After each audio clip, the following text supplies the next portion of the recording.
ایک کفن چور تھا، گاؤں کے قبرستان میں گیا کفن چرانے کے لیے۔ ایک قبر پر پہنچا، دیکھا قبر کے اوپر ایک پتھر پڑا ہوا ہے، پتھر کے اوپر مرنے والے کا نام بھی لکھا ہوا ہے، مرنے والے کا پتہ بھی لکھا ہوا ہے۔ اس نے بسم اللہ پڑھ کے کفن چرانے کے لیے قبر کھودی، میت پر نظر پڑی، دیکھ کر چیخ نکل گئی اس کی کہ میت کی زبان کو قبر کے کیڑے کھا رہے ہیں، قبر کے مکوڑے کھا رہے ہیں۔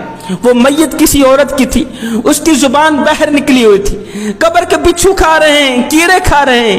اس نے قبر بند کی، پتہ دیکھ کر اس پتے پر پہنچ گیا، محلے کی عورتوں سے اس عورت کے بارے میں پوچھا کہ وہ جو فلاں نام کی عورت مر گئی تھی، اس عورت کی زندگی کیسے گزری، اس کی زندگی کے لمحات کیسے گزرے۔ دیگر عورتوں نے کہا وہ عورت بہت ہی اچھی تھی، اور نماز بھی پڑھتی تھی، اللہ اللہ بھی کرتی تھی، تسبیح بھی پڑھتی تھی، لیکن افسوس کہ وہ عورت اپنے شوہر کو گالیاں دیتی تھی۔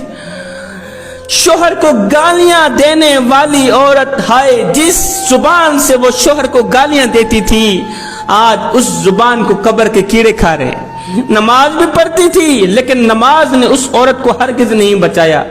اللہ اللہ کرتی تھی، تسبیح پڑھتی تھی، تسبیحوں نے اس کو ہرگز نہیں بچایا، اس لیے کہ اس نے اپنے سرتاج کو گالیاں دی۔ جس زبان سے وہ گالیاں بکتی تھی، جس زبان سے وہ شوہر کو دکھ دیتی تھی، تکلیف دیتی تھی، آج اس زبان کو قبر کے کیڑے کھا رہے ہیں۔